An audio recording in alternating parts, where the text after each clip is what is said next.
Well, welcome to Sunday School on the Go from the First Baptist Church in Tallahassee. I'm Jim Glass, one of the teachers in the Pairs and Spares class, and in our current quarter of Bible study, I have the privilege of guiding you through a brief review of the prophetic messages of Ezekiel and Daniel. On this second Sunday of February, our study brings us to the second of the two best-known stories in the book of Daniel, the story of Daniel in the lion's den, found in chapter 6. Since we left Daniel and the king in chapter 4, Nebuchadnezzar had died around 561 BC and was succeeded by his son Amel-Marduk. He reigned only 2 years before he was assassinated by his brother-in-law, who ruled Babylonia for 6 years before he died and was replaced by his son Labashi-Marduk, who ruled for only 2 months before he was assassinated by a man by the name of Nabonidus. Nabonidus reigned for 3 years when his son Cambyses, better known to us as Belshazzar, came to the throne. Daniel served in the royal court throughout these chaotic years. In fact, he was called to a riotous dinner hosted by Belshazzar, complete with some of the silver and gold utensils that Nebuchadnezzar had stolen from the temple in Jerusalem. In chapter 5, verse 3, we read that the kings and his nobles, his wives and his concubines drank from them. As they drank the wine, they praised the gods of gold and silver, of bronze and iron, wood and stone. Suddenly, the fingers of a human hand appeared and wrote on the plaster of the wall near the lampstand in the royal palace. Everyone present knew what the word said, but no one knew what they meant. So the king called in all the enchanters, astrologers, and diviners, but they couldn't decipher the message. So Daniel was called in. Before he explained the writing, he reminded Belshazzar about Nebuchadnezzar's experience after his own prideful outburst. Belshazzar would not have an opportunity to repent. As soon as Daniel explained the meaning of the words inscribed on the wall, verse 30, that very night, Belshazzar, king of the Babylonians, was slain, and Darius the Mede took over the kingdom at the age of 62. The year was 539 BC. It would be Darius' son Cyrus who had come to the throne of the new Medo-Persian Empire that included what was once Babylonia, and only a year later issue a decree to permit the Israelites to return home to Jerusalem. In the meantime, as chapter 6 opens, Darius is consolidating his power over the now defeated Babylonia. From what we read in this chapter, Darius appointed 120 satraps to rule throughout the kingdom, with 3 administrators over them, one of whom was Daniel. These satraps were officers of high rank in the government who possessed both civil and military powers, who governed large areas of the empire, like regions or provinces, with men whom he trusted administering portions of the kingdom on his behalf. The 62-year-old Darius was able to manage and exercise control over his expansive empire, Media, Persia, Babylonia, and all the other provinces he had conquered that stretched from modern-day Greece to China, from India and Egypt northward to Kazakhstan, a little less than the size of the United States, not counting Alaska. Daniel did such a great job in this position that the king planned to put him in charge of the entire kingdom, just as he had been placed in prominent positions of leadership by the Babylonian kings.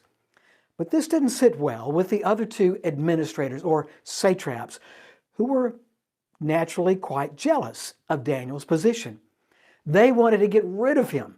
But their problem was that Daniel lived such a righteous life that they couldn't find anything to accuse him of. No skeletons in his closet, no hidden bank accounts or ties to organized crime or foreign nations, nothing that would bring into question his spotless character and behavior.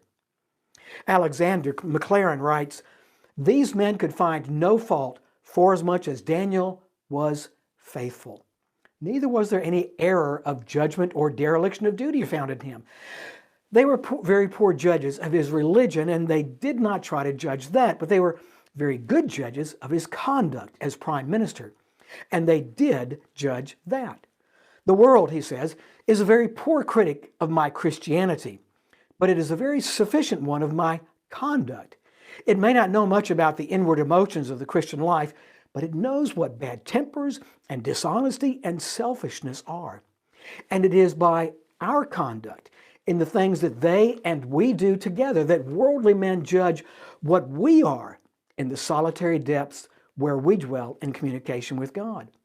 It's useless, he says, for Christians to be talking, as so many of them are fond of doing, about their spiritual experiences and their religious joy and all the other sweet and sacred things which belong to the silent life of the Spirit in God, unless, side by side with these, there is the doing of the common deeds which the world is actually able to appraise in such a fashion as to extort even from them the confession, "We find no occasion against this man." Their only hope was to trap him with something related to his fervent and faithful worship of God, something everyone knew about because he didn't hide his faith from everyone. Verse 6, so the administrators and satraps went as a group to the king and said, "O King Darius, live forever."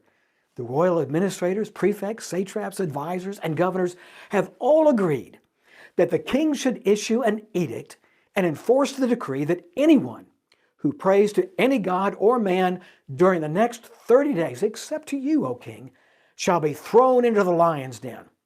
Now, O king, issue the decree and put it in writing so that it cannot be altered in accordance with the laws of the Medes and the Persians, which cannot be repealed. So King Darius put the decree in writing. Well, these satraps knew that they couldn't impugn Daniel's faith, but they could use Darius' vanity for their purposes. They would have him establish a test of loyalty for everyone in this new kingdom to demonstrate his or her allegiance. After all, with Babylon's defeat, there was the possibility that Babylonian patriots could have attempted a coup or launched an insurrection to restore the previous empire. Anyone who failed to pass this test would be identified as an enemy of the state and therefore worthy of death. This plan was an amazing tribute to Daniel, that these men would go to such great extremes to attempt to destroy this singularly effective statesman and servant of the living God. Now, you may think it odd that their proposed law would run for only 30 days, but we could well imagine if these satraps figured it would only take that long to catch Daniel doing what this law prohibited. And they probably realized that it would be impossible to maintain such a law beyond that time. For 30 days, they figured people would go along with this test of loyalty. Then, once the law expired, they would go back to life as usual. So Darius signed the document so that it could not be changed according to the law of the Medes and Persians, which may not be revoked. Now, it seems strange to us that a king who signed a law could not change that law if he chose, but it was believed that the king was more than just a man. The Persian kings were regarded as divine, an incarnation of the God that was worshipped. Since the gods were, of course, infallible, Darius couldn't make a mistake. If he changed a law, it would have been because there was a mistake in the law that he had approved. But that could only have happened if he were deceived or he had made an error, which he cannot do. With all the disadvantages of such a custom, it was determined that it was better to maintain the custom than to admit that the king could make a mistake. For that reason, when a law was signed, it became permanent and unchanging, and even the king himself could not alter it. The satraps had set their trap. And now, with everyone watching, would Daniel do the right thing as he knew in his heart to do, or would he hide his worship of God? We've said previously that although it's been said that integrity is doing the right thing when nobody's looking, it's often harder to do the right thing when everybody's looking. What would Daniel do? Verse 10. Now, when Daniel knew that the document was signed, he entered his house. Now, in his roof chamber, he had windows open toward Jerusalem, and he continued kneeling on his knees 3 times a day, praying, giving thanks before his God, as he had been doing previously. As he had been doing previously. With the windows wide open so everyone could see who wanted, he prayed and gave thanks to God, blatantly defying the law that King Darius had just signed before the ink was even dry. Once again, The hero of our story is faced with a dilemma, a decision about his integrity. Whether it was Daniel's eating the king's food that had been offered to idols, or Shadrach, Meshach, and Abednego bowing down to the image that Nebuchadnezzar had set up, would Daniel do the right thing when, once again, everybody's looking? But of course, he does. He does the right thing even when everybody's looking. With his windows open toward Jerusalem, he continued kneeling on his knees 3 times a day, praying and giving thanks before his God, as he had been doing previously.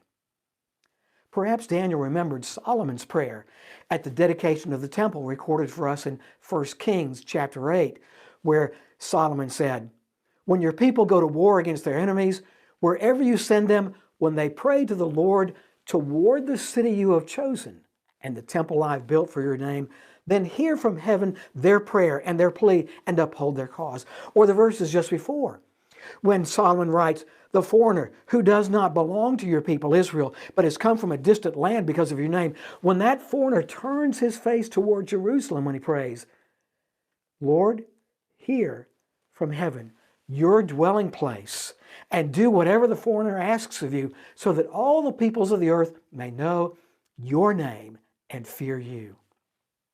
It was only natural for Daniel to face toward Jerusalem when he prayed, because that's where the temple had stood, the place where the Lord symbolically resided. Commentators suggest that even before the destruction of the temples, the Israelites would face Jerusalem when they prayed. Now that the temple had been destroyed and the daily, seasonal, and annual sacrifices were no more, what was left but to pray?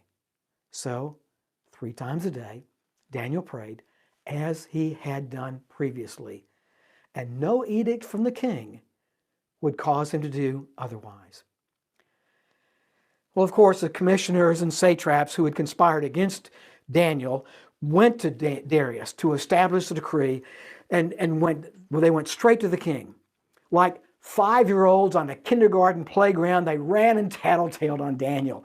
Verse 11, "Then these men came by agreement and found Daniel making petition and supplication before his God. Then they approached and spoke before the king about the king's injunction. 'Did you not sign an injunction that any man who makes a petition to any god or man besides you, O king, for 30 days is to be cast into the lion's den?' The king replied, 'The statement is true, according to the law of the Medes and the Persians, which may not be revoked.' Then they answered and spoke before the king, 'Daniel, who is one of the exiles from Judah, pays no attention to you, O king, or to the injunction which you signed, but keeps making his petition 3 times a day.'" Yep, guilty as charged. You have to wonder at the childishness of these commissioners and satraps and the jealousy that must have driven their petty attempt to trap Daniel. But they knew how the laws of the Medes and the Persians worked, and they knew they had King Darius between a rock and a hard place. He couldn't revoke the law he had signed. He couldn't go back and make an exception for anyone, not even Daniel. Otherwise, his own authority and the perception the people had of him and every ruler to follow would have been called into question. But you also have to wonder at the determined faith of Daniel. Here he was, a man probably well into his 80s at this point, possibly as old as 90, surely tired of all the nasty, vindictive, mean-spirited intrigue and collusions in the court. After all, he had been in the Babylonian swamp for some 64 years and had seen it all. If he were thrown to the lions, God would save him. But if not, there were fates worse than death, and he would not betray his God by giving in to Darius or those who wished him dead. I love what Alexander McLaren says here. What sort of a place was that court where Daniel was? Shambles and half pigsty. Luxury, sensuality, lust, self-seeking idolatry, ruthless cruelty, and the like were the environment of this man, Darius. And in the middle of these, there grew up in that fair flower of a character, pure and stainless, by the acknowledgement of enemies, and in which not even accusers could find a speck or a spot. There are no circumstances in which a man must have his garments spotted by the world. However deep the filth through which we have to wade, if God sends us there, if we keep hold of God's hands, our purity will be more stainless by reason of the impurity around us. There were saints in Caesar's household, and depend upon it, they were more saintly saints just because they were in Caesar's household. You will always find that people who have any goodness in them and who live in conditions unusually opposed to goodness have a clearer faith and a firmer grasp of their master and a higher ideal of the Christian life just because of the foulness in which they have to live. It may sound a paradox, but it is a deep truth that unfavorable circumstances are the most favorable for the development of Christian characters. For that development comes not by what we draw from the things around, but by what we draw from the soil in which we are rooted, even God Himself, in whom the roots find both anchorage and nutriment. And the more we are thrown back upon Him, the more likely is our religion to be robust and thoroughgoing and conscious ever of His presence. Resistance strengthens muscles. And the more there is need for that in our Christian lives, the manlier and the stronger and the better shall we probably be. Let no man or woman say, if only circumstances were more favorable, oh, what a saint I could be. But how can I be one with all these unfavorable conditions? How can a man keep the purity of his Christian life and the fervor of his Christian communion amidst the tricks and chicanery and small things of our daily employment? How can we, in our actual circumstances, reach the ideal of Christian character? He goes on to say, brother, if the ideal being realized depends on circumstances, it's a poor affair. It depends on you. And he who has vitality enough within him to keep hold of Jesus Christ has thereby power enough within him to turn enemies into friends and unfavorable circumstances into helps instead of hindrances. Your ship can sail wonderfully near to the wind if you trim the sails rightly and keep a good strong grip on the helm, and the blasts that blow all but in your face may be made to carry you triumphantly into the haven of your desire. Remember Daniel in that godless court reeking with lust and cruelty, and learn that purity and holiness and communion with God do not depend on environment, but upon the inmost will of the individual. So, these commissioners and satraps appeared before the king and reminded him of his unalterable, unchangeable decree. Darius, not knowing what they had intended all along, agreed with their analysis. With Daniel already hooked on one line, they set the hook on the other line and told Darius that Daniel has disregarded both the king and his law by praying 3 times a day. Notice, if you will, how they speak of Daniel. Not as one of the 3 satraps Darius had appointed over the entire kingdom, not as the one the king had chosen to be placed over the entire kingdom to act on his behalf, but as one of the exiles from Judah. He's not even one of us. He's one of those captives, one of those people who are too weak to save themselves from being captured by our superior forces. He's part of that despised race of Jews that were brought here to serve us, not for us to serve them.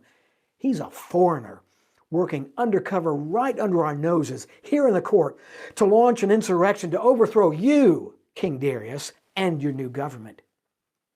With their accusations against Daniel and his own confirmation of the fact that the law could not be changed, Darius realizes he's been had.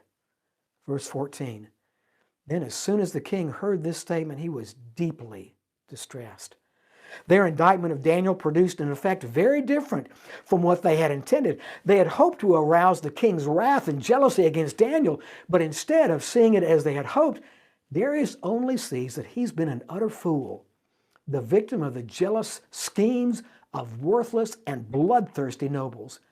Angry with himself for being conned, his sole desire now was to save the man whose integrity and ability he valued more than the whole gang of schemers who had trapped him against his will into a stupid act of injustice. All day, he labored hard to find some way to deliver Daniel.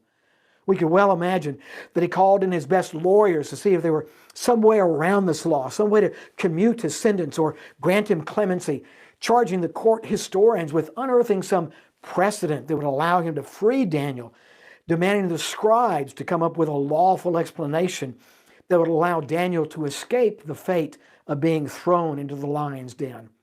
There had to be some way to balance justice and mercy, especially since it was his fault for being so stupid as to be deceived by these conspirators who wanted to do away with Daniel, regardless of the cost. But he could find nothing that would help Daniel. When the commissioners and satraps feared that he would find a way to rescue Daniel, they rushed back in a second time to remind him of the fact that the law of the Medes and Persians cannot be changed. Verse 15, recognize, O king, that it is a law of the Medes and the Persians that no injunction or statute which the king establishes may be changed. They made it clear that there was no way out, no way to delay a sentence that had to be carried out without delay. There was no way out for Darius. So what did he do? Verse 16. Then the king gave orders, and Daniel was brought in and cast into the lion's den. The king spoke and said to Daniel, your God, whom you constantly serve, will himself deliver you. Did you notice in all that's happened that Daniel has not spoken a single word? Not a plea for his life, not a claim in his defense, not an appeal for mercy, not a charge against his accusers. In every way, like Isaiah's lamb of chapter 53, verse 7, he was led like a lamb to the slaughter. And as a sheep before her shearers is silent, so he did not open his mouth. A stone was brought and laid over the mouth of the den, and the king sealed it with his own signet ring and with the signet rings of his nobles, so that nothing would be changed in regard to Daniel. Then the king went off to his palace and spent the night fasting, and no entertainment was brought before him, and his sleep fled from him. Frustrated in his efforts to find a way to free Daniel, Darius himself gave the order to throw Daniel into the lion's den. We don't know how the den itself was constructed, although some have suggested it was shaped like an upside-down funnel with the hole at the top. It was probably more like a high-walled enclosure or an underground cave divided in half by a wall with a gap between it and the ceiling of the cave. As Daniel was tossed in, the door possibly shut behind him, Darius uttered the parting words, may your God, whom you serve continually, delivered you.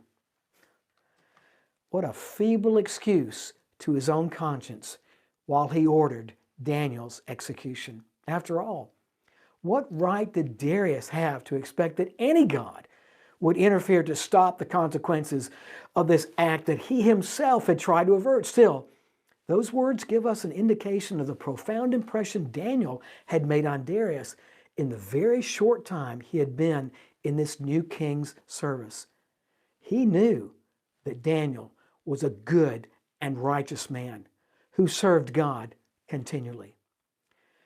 Does that mean that Darius trusted in Daniel's God? Probably not at this point. It was common among the pagans of that day to believe that the God or gods of those who were being persecuted for their uprightness would intervene on behalf of their servants. The pagans called out to their gods. They committed themselves to their gods before they entered into battle. They sought the aid of their gods through sacrifice and prayer. And Darius probably thought the same. And since he had the greatest confidence in Daniel's integrity and his faithfulness to his God, he might well have expected that Daniel's God would somehow intervene, if nothing more than to welcome him into whatever lay in the afterlife. So a stone was brought to close off the entrance to the lion's den, and the king sealed it with his own signet ring impressed into hot wax so that it could not be broken by anyone without committing a crime against his imperial authority. But the stone was also sealed with the signet rings of the other two satraps and perhaps some of the subordinate commissioners as well, just in case the king wanted to sneak back in free Daniel, and then seal the opening back up. And that was that. Verse 18. Then the king returned to his palace and spent the night without eating and without any entertainment being brought to him, and he could not sleep. Instead of enjoying the pleasantries of a royal supper, a soothing musical concert, comedy show, theatrical performance, a visit to his harem, or any of those other distractions that a king might enjoy at the end of the day, Darius stewed over the horrible decision he had made, the wrong he had done to a worthy, highly trusted, and honorable member of his own court, and the evil conspiracy of his senior-ranking officials who had used him in their twisted plans. He was so upset and guilt-ridden at what had happened and so fearful of what he thought had become of Daniel that he couldn't sleep. As the clock ticked hour after hour through the night, he sat and pondered what had happened to Daniel once the door to the lion's den was closed. What he would do when the sun rose and illuminated the enclosure that was surely stained with Daniel's blood, how he would live with himself after being manipulated so deviously. Would Daniel's God deliver him? It had never happened before. Why would it happen now? Alexander Maclaren writes, "What a contrast between the night passed in the lion's den and the palace. Stone walls do not a prison make, nor iron bars a cage, and soft beds and luxurious delights of sense bring no ease to troubled consciences. Daniel is more at rest, though his soul is among lions, than Darius in his palace. Better to be the victim than the instrument of injustice." Well, finally, darkness gives way to light, and dawn begins to break. Darius runs to the lion's den. Verse 20, when he came near the den, he called to Daniel in an anguished voice, "Daniel, servant of the living God, has your God, whom you serve continually, been able to rescue you from the lions?" Darius' hope that Daniel somehow survived the night is truly remarkable. People just don't spend the night with hungry lions and live to tell about it. Yet there was something in the way Daniel lived, spoke, and carried himself that impressed even the great king to suggest that maybe, just maybe, the God Daniel served really was able to deliver him from the mouths of the lions. Even though Darius refers to Daniel as servant of the living God, this is not a confession of faith on the part of the king. As the living God, he is the God who has life, gives life, and preserves life. And Darius may have even heard Daniel speak of God with these words. But for the king, it was simply an act of politeness to speak about God in these words, just in case God might be offended if he said the wrong thing. And it certainly doesn't mean that Darius was prepared to accept Daniel's God as his own God. His religion was probably flexible enough to admit that other nations might have other gods, but his thoughts about this living God are rather strange. He's not sure whether Daniel's God is stronger than the lions, and if he is, and Daniel survives, what would Daniel's God then do to him, who had fed his servant to the lions to begin with? In response to Darius' fearful question, Daniel calls out from behind the stone, "May the king live forever. My God sent his angels and he shut the mouths of the lions. They have not hurt me because I was found innocent in his sight. Nor have I ever done any wrong before you, your majesty." Do you hear what Daniel says? First he says, "I'm going to get you for throwing me to the lions. You should have known better than to listen to those lying officials who tricked you into throwing me to the lions." No, that's not what he says. Instead of returning evil for evil, he blesses King Darius. "May the king live forever." Now, this was a form of addressing the king, but perhaps there was an underlying invitation in those simple words. Darius had asked Daniel, servant of the living God, "Has your God, the living God, been able to deliver you?" And Daniel responds possibly as if to say, "O king, may you also live forever as you place your trust in the living God who gives life and who can give life to you. The coals were heaped even higher on Darius' head when Daniel declares his innocence and explains that his disobedience was not disloyalty. He had remained faithful to the king while remaining faithful to God. For if he had obeyed the king's decree, it would have only have added more guilt to Darius for having made a law that transgressed God's law. Even God himself had affirmed Daniel's innocence, and that's why the mouths of the lions had been shut. Simple trust in God brought his angel to Daniel's help. And the deliverance that came as the angel muzzled the lions' mouths can be traced back to the faith that led Daniel to trust God in the first place. A faith like Daniel's may or may not bring deliverance as it brought an escape to Daniel. There's still the but if not of faith. When Paul lay in prison in Rome shortly before his death, Daniel's experience was in his mind as he wrote to Timothy in chapter 4, verse 17 of his second letter. I was delivered from the lion's mouth. The Lord will rescue me even from every evil attack and will bring me safely into his heavenly kingdom. This, just after he had said in verse 6, I'm already being poured out like a drink offering, and the time has come for my departure. I've fought the good fight. I've finished the race. I have kept the faith. Now there is in store for me the crown of righteousness, which the Lord, the righteous judge, will award to me on that day, and not only to me, but also to all who have longed for his appearing. Our true deliverance is the one that is far more important than the passing comforts of life or even life itself, and takes us to our eternal home. And since we have this hope, this assurance, we, like Daniel, like Paul, like countless other believers throughout history, can stand firm in our faith regardless of the cost or the consequences. And what happened next? Verse 23. Then the king was very pleased and gave orders for Daniel to be taken up out of the den. Probably most pleased and relieved because he wouldn't have Daniel's blood on his hands. So Daniel was taken up out of the den, and no injury was found whatever on him because he had trusted in his God. Just like Shadrach, Meshach, and Abednego, whose clothes didn't even smell like smoke when they walked out of the burning fiery furnace, everything about Daniel was as it had been the day before.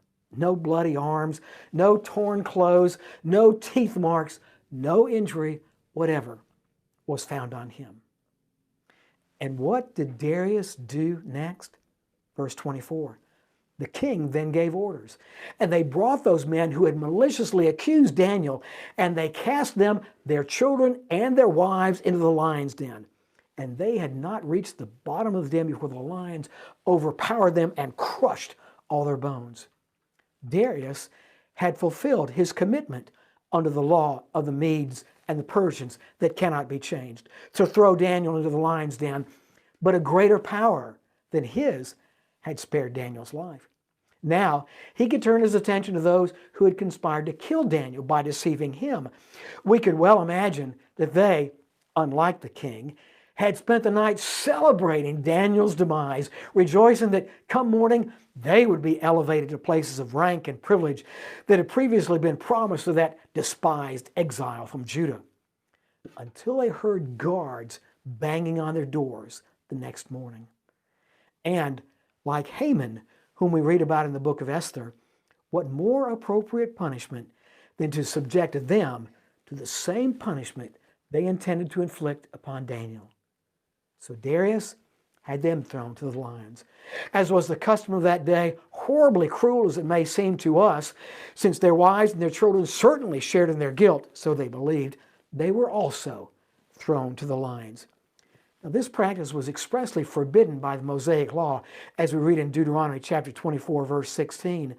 Unlike Daniel's experience, before their bodies could hit the ground, the lions had crushed their bones, a mercifully quick, though horribly gruesome death. But Darius didn't stop there. So impressed was he by what had happened and how Daniel had been delivered from the lions and he had been saved from executing an innocent man, verse 25, Then Darius the king wrote to all the peoples, nations, and men of every language who are living in all the land, may your grace abound. I make a decree that in all the dominion of my kingdom, men are to fear and tremble before the God of Daniel.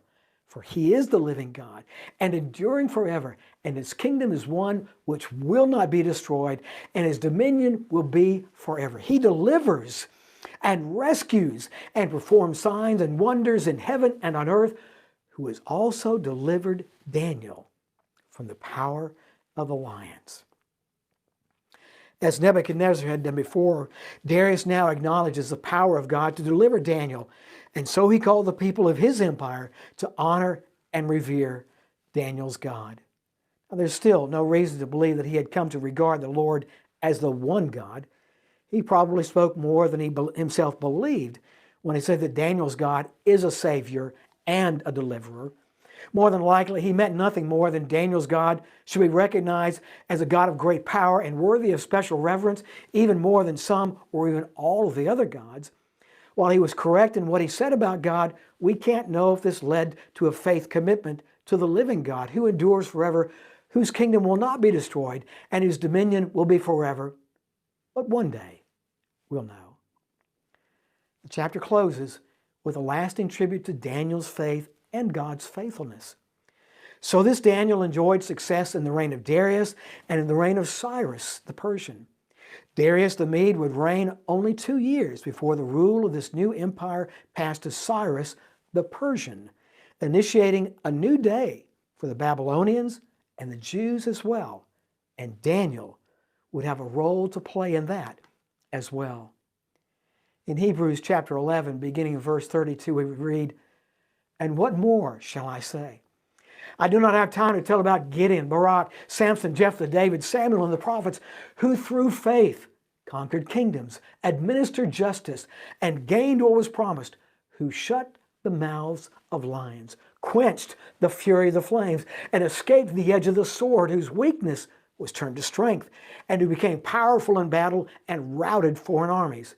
Others were tortured and refused to be released so that they might gain a better resurrection. They were stoned. They were sawn in two. They were put to death by the sword. These were all commended for their faith, yet none of them received what had been promised. God had planned something better for us, so that only together with us would they be made perfect." Chapter 12. "Therefore, since we are surrounded by such a great cloud of witnesses, let us throw off everything that hinders and the sin that so easily entangles, and let us run with perseverance the race marked out for us. Let us fix our eyes on Jesus, the author and perfecter of our faith, who for the joy set before him endured the cross, scorning its shame, and sat down at the right hand of the throne of God. Consider him who endured such opposition from sinful men, so that you will not grow weary and lose heart." Well, thank you for being a part of our overview of the message of the prophet Daniel, as he and his friends remained ever faithful to the Lord, even in the face of certain death, even when everybody was watching. As you reflect on this so very familiar story, consider how steadfast you are when you're challenged to do the right thing, when nobody's looking, but especially when everybody's watching to see what you will do. Next week, in the 7th chapter of the book of Daniel, we'll read about a dream Daniel had, a dream whose fulfillment could come at any time, perhaps even today. Still, as our hope rests securely on the living God who endures forever, whose kingdom will not be destroyed, and whose dominion will be forever, we can find the confidence of Daniel in our own lives. As always, it's still a good thing to do. Keep calm, trust in the Lord, and wash your hands. God bless you.